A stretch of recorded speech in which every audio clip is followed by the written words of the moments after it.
मां ने पतंग उड़ाने से रोका, छात्र ने जान दी। मेरठ में दोस्तों के सामने डांट दिया था, दूसरी मंजिल पर शव लटका मिला। मेरठ में मां ने 9वीं के छात्र को पतंग उड़ाने से रोका तो उसने जान दे दी। घर की दूसरी मंजिल के कमरे में उसका शव फंदे पर लटका मिला। वह 3 दिन से ज्यादा पतंग उड़ा रहा था, जिसकी वजह से मां ने उसे दोस्तों के सामने डांट दिया।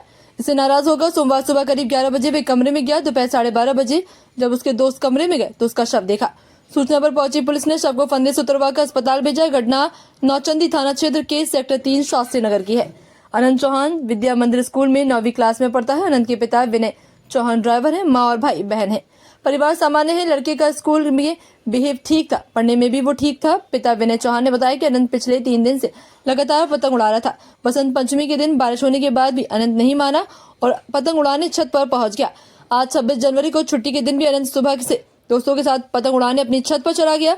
बेटे को लगातार 3 दिन से पतंग उड़ाता देख मां नाराज हो गई। उन्होंने दोस्तों के सामने अनंत को सुबह 11 बजे डांटा। कहा अब तक तेरी पतंगबाजी पूरी नहीं हुई, जो अब भी पतंग उड़ा रहा है। ऐसे ही पतंग उड़ाता रहा तो स्कूल से नाम कटवा ले। दोस्तों के सामने मां की ये डांट सुनकर अनंत दुखी हो गया। अनंत को अपनी मां का बहुत गुस्सा आया। इसके बाद वह मकान की दूसरी मंजिल पर अपने कमरे में चला गया।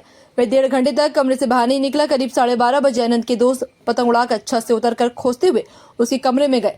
अनंत का शव फंदे पर लटका देखा। उसने दुपट्टे का फंदा बनाया था। इसके बाद दोस्तों ने शोर मचाया। चिल्लाकर अनंत के मम्मी पापा को बुलाया। अनंत फानन में परिजन उसके कमरे में आए तो बेटे के शव को देखकर बेसुध हो गए। सूचना पर पहुंची पुलिस और परिजन उसे उतारकर लोकप्रिय अस्पताल लेकर पहुंचे, जहां डॉक्टर ने उसे मृत घोषित कर दिया।